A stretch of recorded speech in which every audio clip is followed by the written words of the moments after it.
Bapak dan Ibu pertama. Assalamualaikum warahmatullahi wabarakatuh.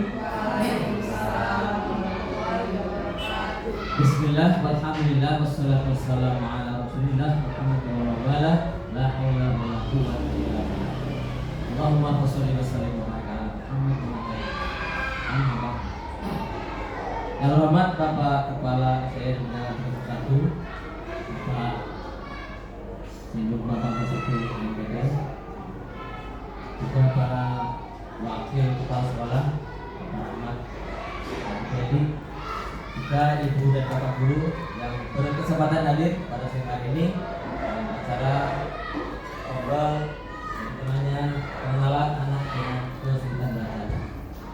Sebelum kita mulai acara ini, marilah kita buka dengan doa bersama. Izinkan kami berdoa dengan bapak acara akan bersama. Bismillahirrahmanirrahim. Alhamdulillahirabbil alamin. Hamdan yu'ti ni'amahu wa yukafi katsiran. Ya Rabbana lakal hamdu wa lakal syukru kama yanbaghi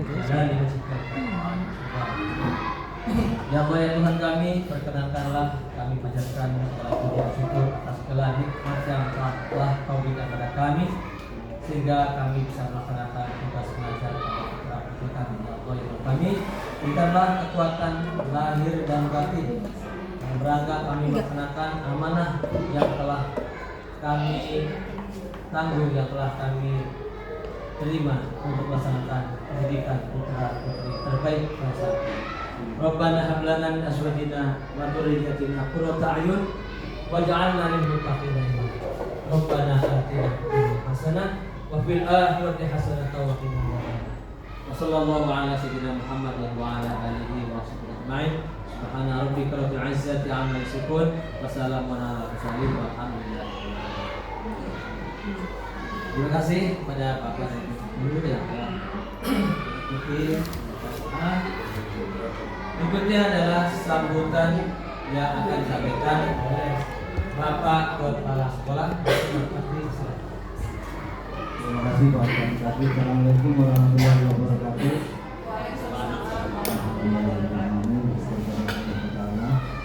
Kita hari ini bersama-sama membawa pondok atau komunitas belajar yang telah beberapa waktu yang lalu pada kemarin sudah masukkan episode atau episode ke-6.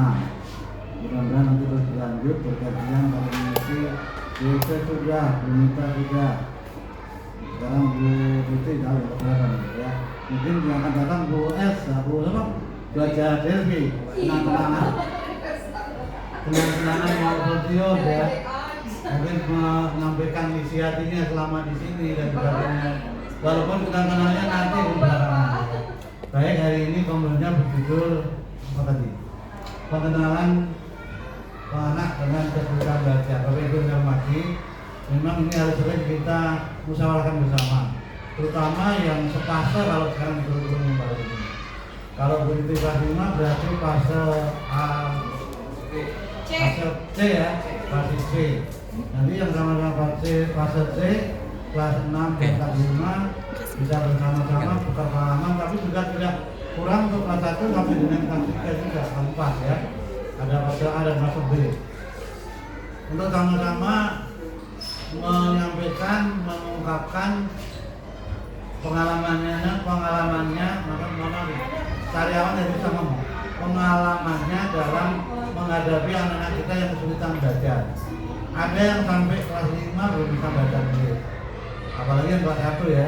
Jadi kemarin saya sudah sempat dapat masukan dari Bu Eli, ada yang guru kelas 1 minta semesternya dengan berat-berat dulu, berarti kan nggak salah ya, karena anak saya belum bisa membaca Bu. Ya kita harus fleksibel ya, nggak bisa tentukan misalnya nanti 20 soal atau 25 soal karena dan bacanya belum bisa, mau gimana ya. Mungkin nanti sebagai diagnosa juga Bu Retni ya dan Bu Erni ya, untuk Ibu Erni ya, untuk mendiagnosa anak-anak kita. Jangan-jangan nanti bisa kita laporkan ke orang tua anak itu mengalami kebutuhan khusus dulu ya, terutama dalam terlambat dalam belajar. Untuk itu nanti tolong dikembangkan, jangan coba gitu aja. Saya yakin di kelas lain pun sama ya. Di kelas 3 Bu Delvi sama Mbak Sari ya. Mungkin kita juga ada Bu Eli dan Bu Retni, Bu Reni, ya namanya bersama semua ya. Yang keenam Mbak Elin dan Bu Mita sama Pak. Ini Pak Ita nggak kelihatan ya, kitanya paling duluan ya. Mudah-mudahan nanti apa yang kita sampaikan ada lebihnya kita ambil bersama, ada kurangnya kita kerjakan bersama-sama. Semoga anak-anak kita yang terkenalnya di wilayah ini banyak bermasalah bisa kita atasi, sehingga kita bisa memberikan layanan yang terbaik untuk anak-anak kita. Ya, sehingga orang tua semakin antusias sekolah kita, sekolah di tempat kita, walaupun di tahun ajaran yang akan datang tetap kita kurangi supaya gurunya juga merata.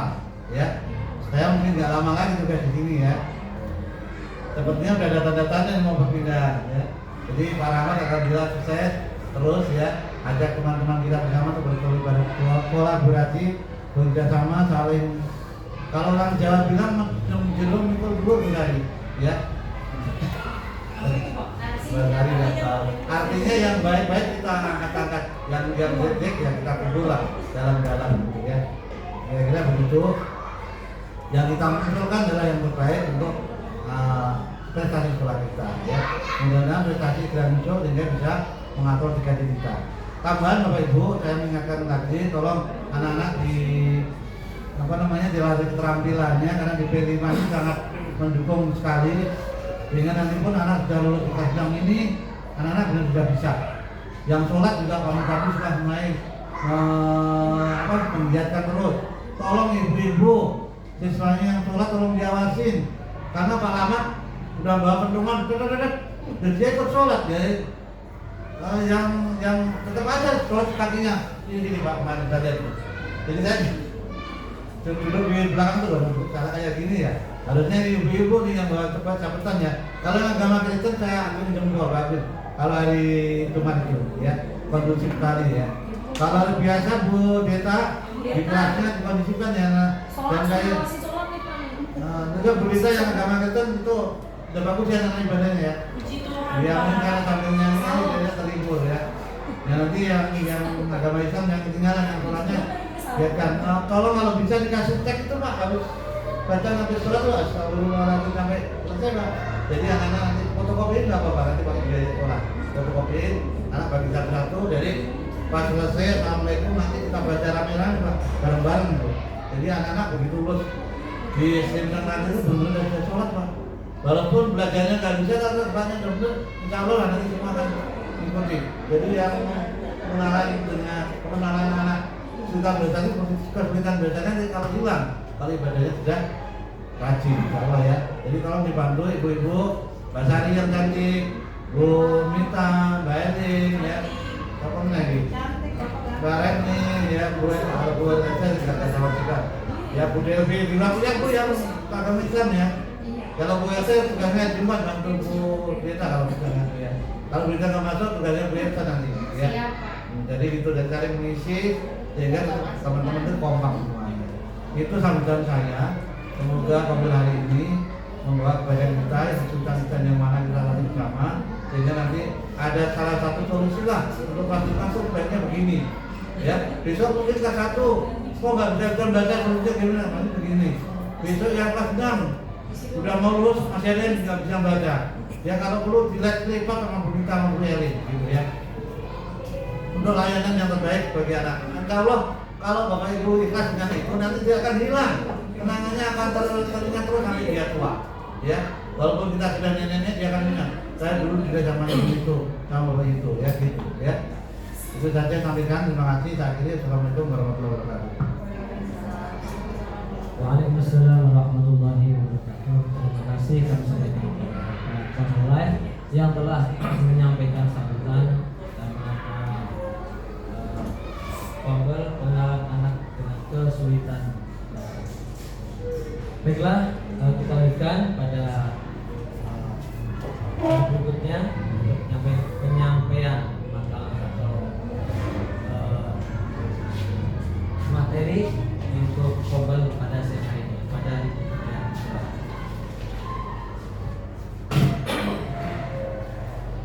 Bismillahirrahmanirrahim. Assalamualaikum warahmatullahi wabarakatuh.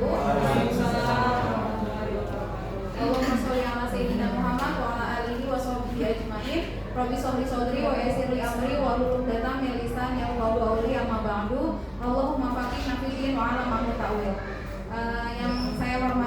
Sekolah SDN Pinangkarti 01, Bapak Senubama Basuki MM, yang saya hormati Ibu Bapak Wakil Kurikulum Bapak Rahmat, yang saya hormati Ibu Wakil Kesiswaan Ibu Eli Hamidah, dan yang saya banggakan rekan-rekan guru hebat di SDN Pinangkarti 01. Dan terima kasih saya ucapkan kepada Bapak Moderator Pak Ustadz Pamuk yang telah membantu jalannya pembukaan acara komunitas belajar pada hari ini. Alhamdulillah atas kehadiran guru-guru semua, karena kenapa? Saya apresiasi karena di sini sifatnya berbagi praktik baik ya Pak. Jadi saya berdiri di sini bukan untuk menggurui, tetapi hanya untuk sharing session dan berbagi praktik baik tentang apa yang saya sudah ketahui. Mungkin karena sifatnya sharing session, jadi mungkin nanti boleh sharing bersama tentang pengenalan anak dengan kesulitan belajar. Nah, anak dengan kesulitan belajar itu merujuk pada hambatan anak dalam akademik, dalam proses pembelajarannya, sehingga dia memunculkan nilai-nilai yang kurang optimal di dalam pembelajarannya. Nah, anak dengan kesulitan belajar ini ada faktornya, baik dari faktor internal maupun faktor eksternal. Kalau faktor internalnya mungkin dari diri anak yang memiliki kerusakan dari otak syaraf, kerusakan dari otak syaraf. Lalu apa faktor eksternalnya? Faktor eksternalnya itu dari lingkungan belajar, lingkungan keluarga, sosial ekonomi dari si anak. Sebenarnya setiap guru itu menurut Permendikbud nomor 48 tahun 2023, setiap guru itu harus memberikan pelayanan yang layak bagi semua peserta didik.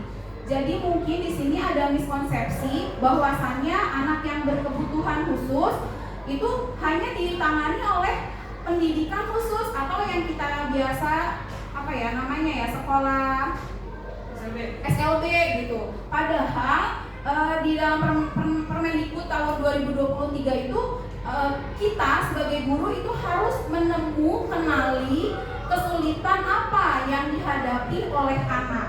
Nah, konsep anak dalam kesulitan belajar itu ada dua pengertian. Yang pertama ada namanya learning disabilities dan learning difficult. Kadang kedua kata ini dianggapnya sama dan sering digunakan di interchangeable. Namun seiring perkembangan bahasa, kedua istilah ini memiliki makna dan pengertian yang berbeda. Di negara-negara maju seperti Australia, Amerika, Inggris, mereka memiliki dua pengertian yang berbeda. Contoh, learning disabilities itu adalah mencakup ketidakmampuan seseorang dalam memproses, mengingat, menghasilkan informasi. Nah, learning disabilities ini disebabkan oleh gangguan pada sistem syaraf yang mempengaruhi kemampuan dasar seseorang seperti disleksia, disgrafia, diskalkulia, dan disfasia. Itu namanya learning disabilities. Sedangkan kalau learning difficult atau learning disabilities itu adalah ketidakmampuan belajar. Kalau misalnya learning difficult adalah kesulitan belajar gitu. Nah, kalau learning difficult ada menurut Anne Barr, John Morse, Sharon Clive, Catlett dari University of Melbourne, mereka bilang kalau kesulitan itu dalam belajar membaca, mendengarkan, menulis, kesulitan dalam area belajar matematik. Nah, bagaimana kalau pengertian di Indonesia? Kebetulan di Indonesia ini belum ada peraturan yang baku tentang penamaan anak kesulitan belajar. Belum ada dimanapun. Belum ada undang-undangnya, penamaan belum ada dari undang-undang dari pemerintah daerah, belum ada. Jadi masih global kalau di Indonesia. Nah, apa yang disebut di Indonesia dengan kesulitan belajar? Indonesia menyebutnya dengan kesulitan belajar. Jadi anak yang dengan kesulitan belajar itu anak mengalami satu atau dua lebih gangguan akademik dengan istilah disleksia, diskalkulia, disgrafia, disfasia, yang mungkin ini disebabkan oleh fungsi neurologi individu anak. Nah, Terkadang guru dan orang tua harus jeli kenali gejalanya, karena anak yang tidak bisa membaca, tidak bisa berhitung, itu bisa jadi dia adanya hambatan intelektual. Sedangkan anak yang mengalami gangguan akademis, disleksia, diskalkulia, disgrafia, disfasia, mereka memiliki IQ yang rata-rata atau bisa lebih, Pak. Begitu. Nah, makanya ini tugas kita sebagai guru, bagaimana cara menemukan dan bagaimana strategi daya dukung media yang diberikan oleh guru untuk mengakomodir anak-anak dengan kesulitan belajar. Lanjut. Di sini saya punya penayangan film salah satu gangguan belajar.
Ya, kita lanjut ya Bapak Ibu semua. Jadi kira-kira dari tontonan video Aman itu apa yang terjadi ya? Motivasi belajar turun. Motivasi itu dampak ya? Iya. Dampak penyebabnya apa? Itu diejek. Diejek. Dampaknya dan penyebabnya diejek karena tidak bisa membaca dan menulis. Nah, kira-kira tadi penjelasan dari orang tua ke guru, dari guru ke orang tua, gurunya udah kenali belum si anak dari video? Belum, betul Bu Mita. Anak guru belum mengidentifikasi, gurunya belum bisa mengidentifikasi. Yang di-judgment oleh guru adalah anak ini kenapa ada penurunan ya? Belum ada instrumen atau daya dukung dari guru untuk melihat apa sih kesulitan yang dialami. Nah, kira-kira kalau menurut Bapak Ibu semua kesulitan apa yang dialami oleh Alvan? Baca. Oke, jadi iya betul. Sebentar saya. Nih, jenis-jenis.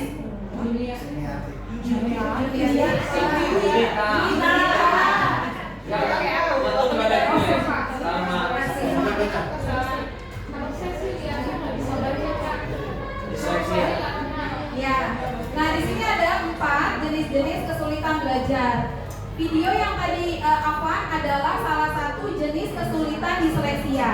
Disleksia adalah anak sulit membaca, kesulitan menggabungkan huruf kata, kesulitan mengeja, kesulitan tangan menulis, memiliki kesenjangan antara pemahaman dan lisan serta tulisan. Di situ adanya gangguan syaraf pada bagian otak yang memproses bahasa. Nah, strategi guru yang saya berikan, yang strategi guru menurut saya adalah berikan buku bacaan dengan huruf dan jarak yang lebih besar. Itu langkah awalnya. Berikan buku yang ada gambarnya, ada hurufnya. Lalu jenis kesulitan yang kedua adalah disgrafia. Beberapa tandanya adalah jarak huruf kata tidak konsisten. Anak menulis dengan sangat lambat. Sering mengeluh capek saat menulis. Kata yang ditulis sering gak lengkap. Misalnya ibu menanam padi di sawah. Ibu menanam sawah.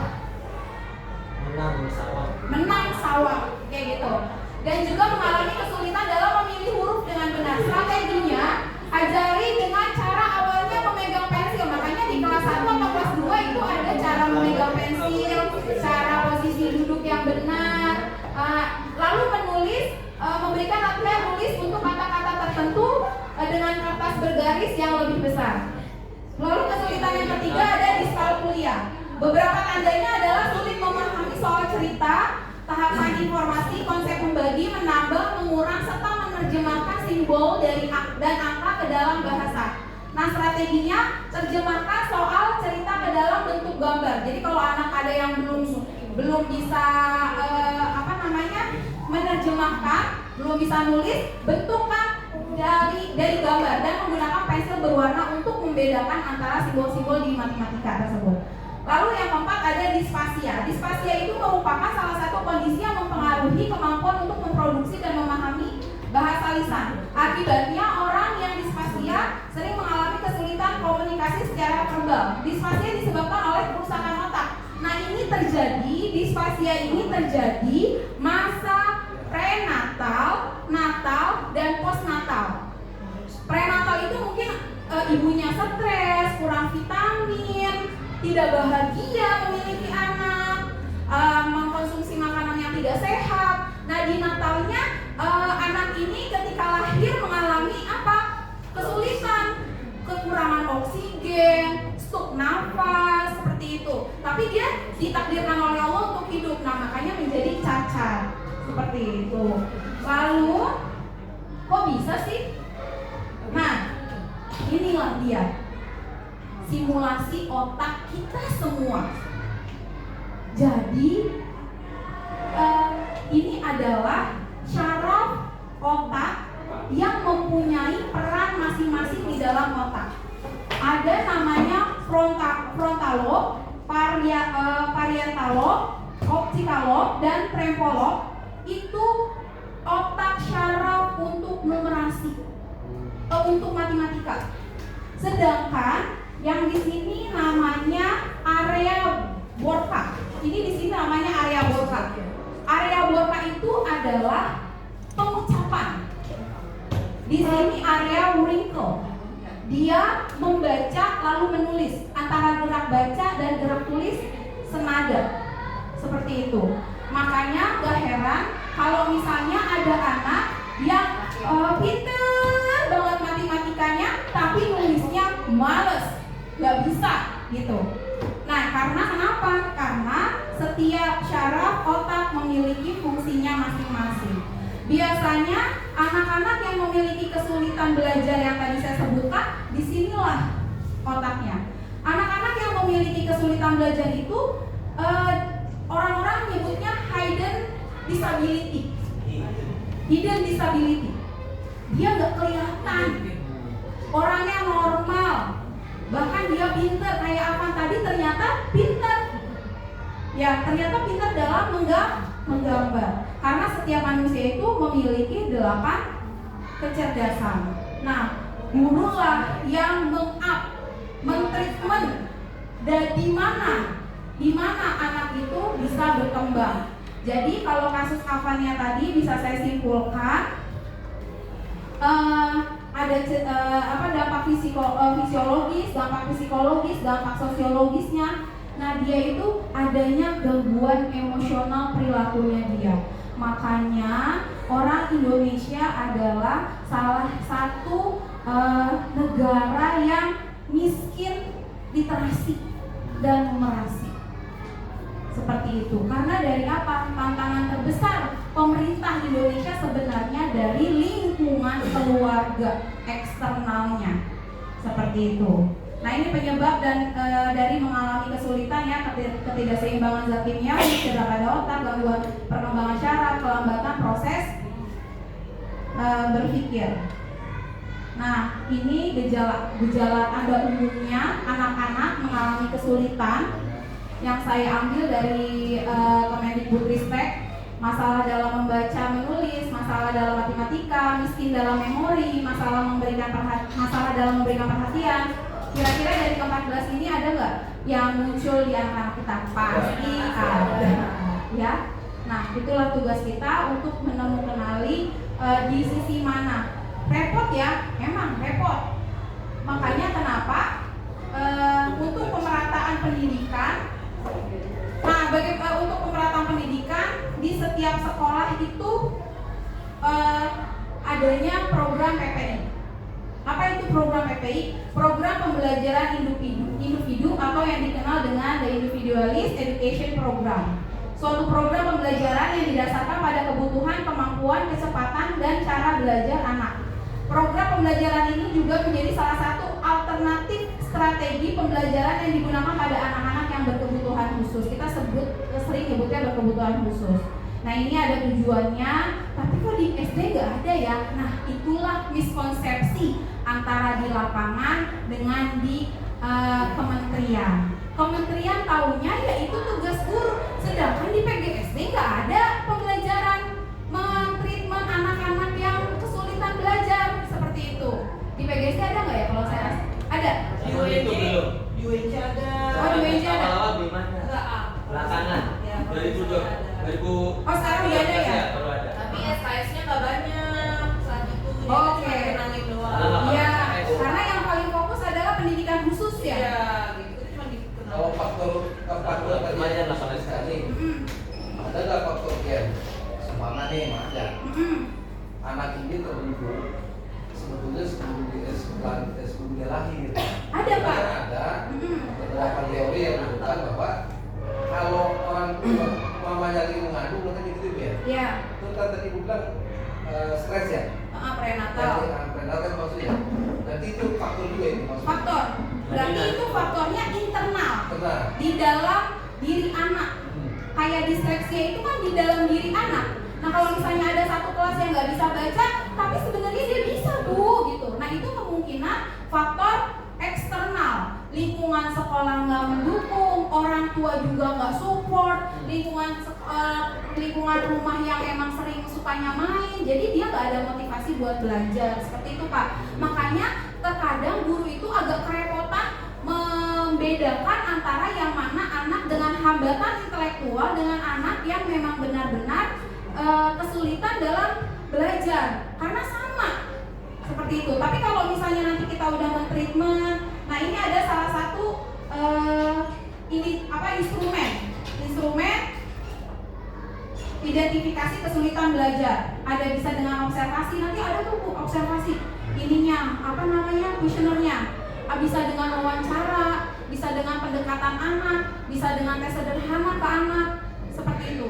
Memang agak sulit, dan sebenarnya Pak PPI ini kalau di dalam lingkup belajar satuan pendidikan dia dibuat keorganisasiannya. Artinya ada ketuanya, ada wakilnya, ada penanggung jawabnya yang bekerja sama dengan pihak luar untuk menangani anak berkebutuhan khusus, dan itu diberikan SK oleh sekolah. Di beberapa sekolah yang banyak anak berkebutuhan khusus sudah menerapkan PPI ini. Seperti itu.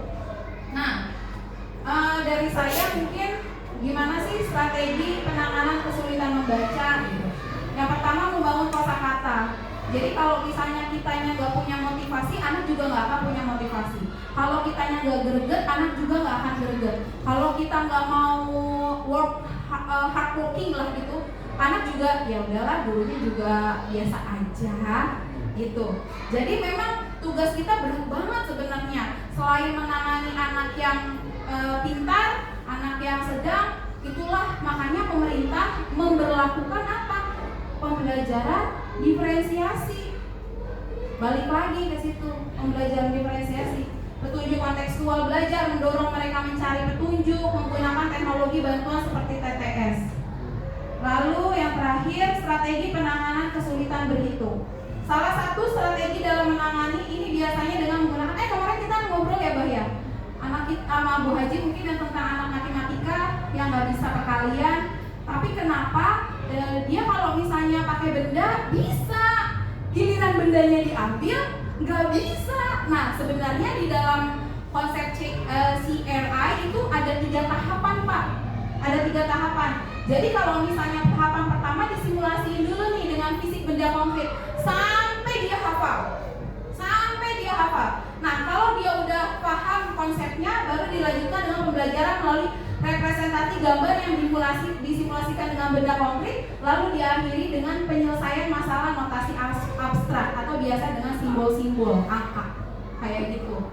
Kalau misalnya pakai pulpen bisa, oh berarti kalau pakai pulpennya butuh banyak, berarti pakai stick es krimnya harus banyak, bener. Terus aja di treatment itu, nanti lama-lama dibuang, masuk tahap kedua melalui pembelajaran representasi gambar. Kan udah ada pakai benda konkret, lalu pakai gambar udah hafal, baru pakai angka seperti itu. Oke, mungkin cukup sekian. Ada yang mau sharing atau bertanya? Oh ya, Pak, kita ada live quiz Pak. Saya sudah membuat live quizzes. 2 orang dengan high-board yang tertinggi akan mendapatkan kaos dari saya. Sebenarnya itu buat bapak-bapak, motivasi bapak-bapak. Bisa.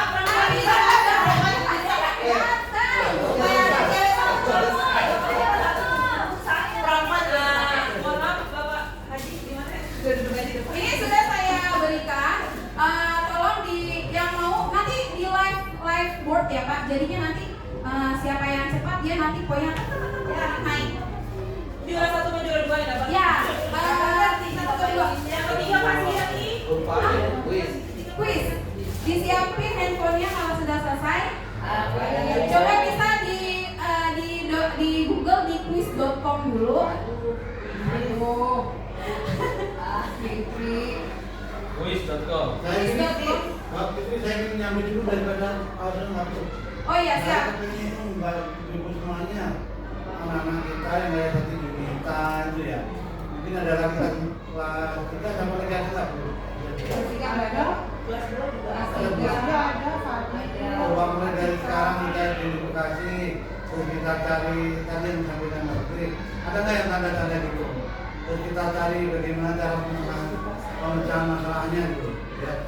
Paling enggak, si Bibi bisa baca lah, bisa hitung di kita. Ya, gitu.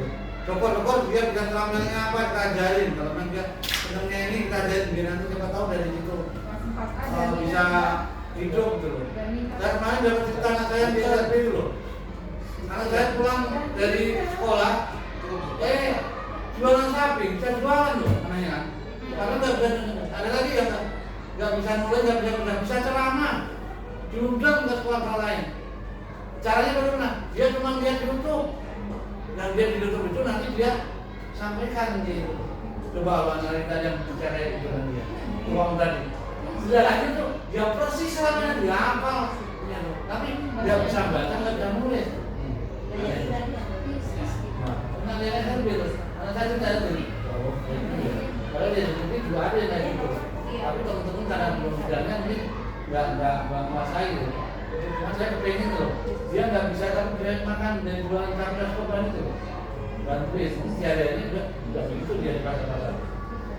Paling dia anak kita pemain gila. Sebenarnya Pak,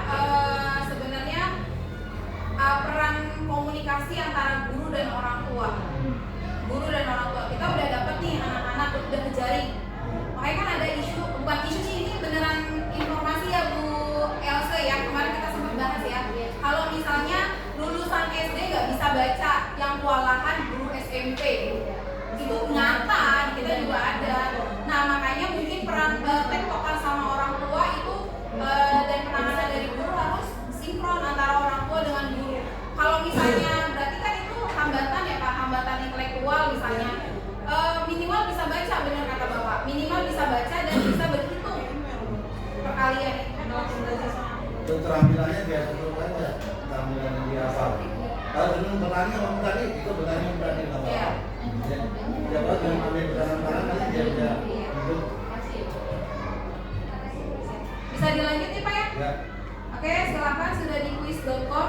Ini seru-seruan aja ya sebenarnya biar Oke, siap ke akun belajar ya. kita start ya. Silakan bisa dilihat. Ini gampang banget. Pertanyaannya gampang banget. Sebentar ya, sebentar. Tapi dia belum bisa gitu. Quiz.com. Tunggu yang lain belum bisa. Iya, nggak akan saya ini. Kodenya? Ya. Belajar bisa kan ya? Kan jangan. Iya, internetnya nih. Pakai kuota sendiri. Oh, ada belajar. Ini nih kodenya. Kelas 9. Kota itu. Ayo Bang. Seru-seruan soalnya gampang banget yang ada di yang tadi udah di Ya.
ingin.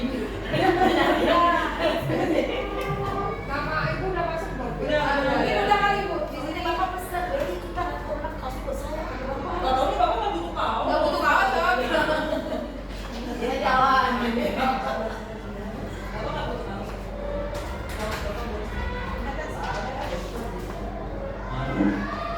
Pak, kalau ada kaos biasanya. Wah, Sudah? kalau sama kamu Masih kata-kata mereka sama. Udah semua ya? Udah masuk ya? Udah semua? Bu Elsa udah masuk? berapa? Aku baru 8. Delapan. 9. 9. Udah. Udah siap? Belum, nah sabar. Kau belum klik ya? Kamu udah bisa masuk? Siapa namanya? Bapak siapa namanya? Apa ya? Udah masuk belum namanya? Ada nggak? Ada kan? Oh, udah beda.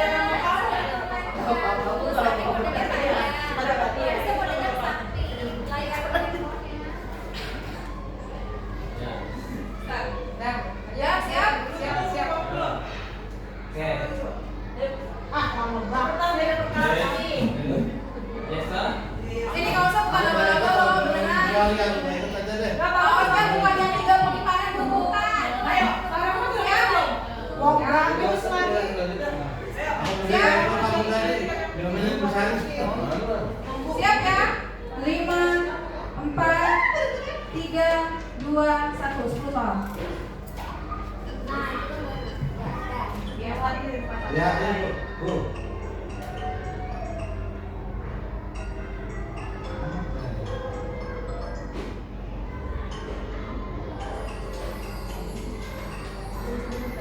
Bagus ya, bagus. Wah, Abah. Ini Abah dapet. Abah. Oh, salah, Abah salah satu. Terus, Bang. Masih di posisi atas, Bang. Hati-hati turun. Ya, disuruh Bu Eli Hamidah. Aduh. Bu Elsa. Kok Mita nggak ada nih kamu? Aku nggak ada. Bu Aji nggak ada? Ya, kenapa? Bisa nggak ada? Oh, apa 7 orang doang yang masuk? 10 kan ya, Eli? 10. Waduh, belajar. Belajar yang muda. Nanti skor akhirnya ya.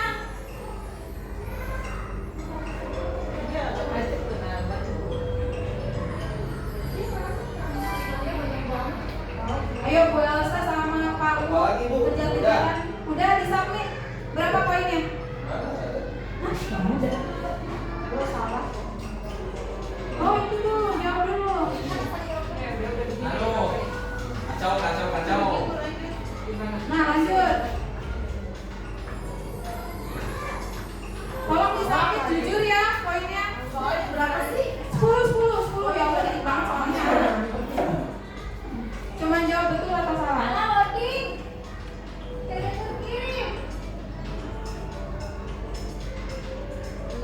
Wah Bu Elsa nih. Coba betul.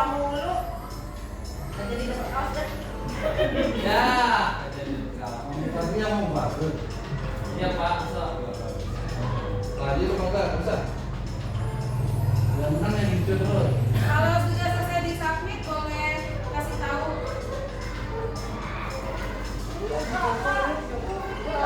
Loading ya? Nggak bisa. Mau berapa? Ini anak-anak kalau pakai HP ini menarik juga nih ya. Bunyinya aja pada kayak gini. Skornya Pak Rahmat 285 peringkat 5 dari 10. Saya paling dulu ya. Bu Haji berapa? Pak, makasih Bapak. Siapa yang ngasihnya peringkat 1? Saya mana, Bu? Ibu udah selesai belum? Ini udah selesai Pak. Oh itu lagi. Oh ibu banyak yang salah jadinya. Udah, ayo kerjain lagi.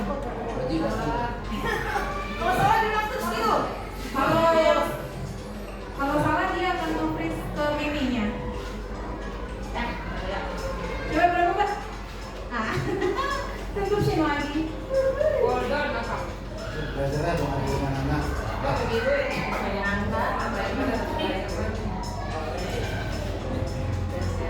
Pak, saya Pak, udah. Peringkat 5. Aku peringkat 5 sih. Tinggal satu ya. Oh, peringkat 5 poinnya berapa? 200? Apa ini? Poinnya berapa?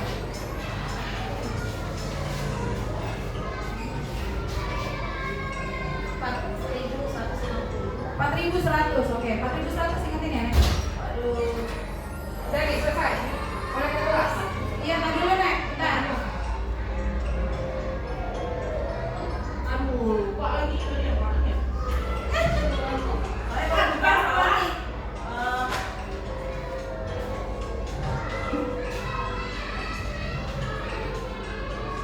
Ya, kamu pakai berani, kamu kuning terus. Ayo kamu. Tapi habisnya apa nih? Udah. Udah bagi. Lampu. Nih, di sini apa? Biasanya 1, 2, 3 nih. Itu tulisannya. Aku udah tadi nih. Kan ada yang ulang lagi. Ada yang ulang lagi. Atau sekali aja ya Mbak settingnya ya. Jadi, Udah bilang sekali aja ya. satu doang dari soal. Aku izin ya. Ya, makasih ya. Kamu udah ini belum? Udah disubmit belum? Udah. Berapa? Berapa Bapak? Udah Kita tik berapa? tadi 60. Kok 600? Udah keluar. 600 kali. Keluar.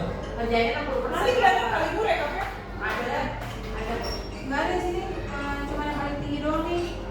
Baru Welse. Siapa ya? Nggak bisa lagi. Abis ini gimana nih? Welse nih, kalau kayak gini gimana nih? Ini udah nih. Udah ya, ini udah ya. Ini Welse udah disubmit. Ini udah. Udah kok ibu udah masuk kok itu. Udah lah, tutup lah. Nih, mana? Ini udah. Ya, makasih. Game selesai. Oke, yang pertama adalah Gasani. Congratulations dan Welse, Gasani dan Elsa Diana. Wah, kamu ketiga tuh ya. Terima kasih atas attention hari ini. Semoga berkah buat kita semua. Bila yang mau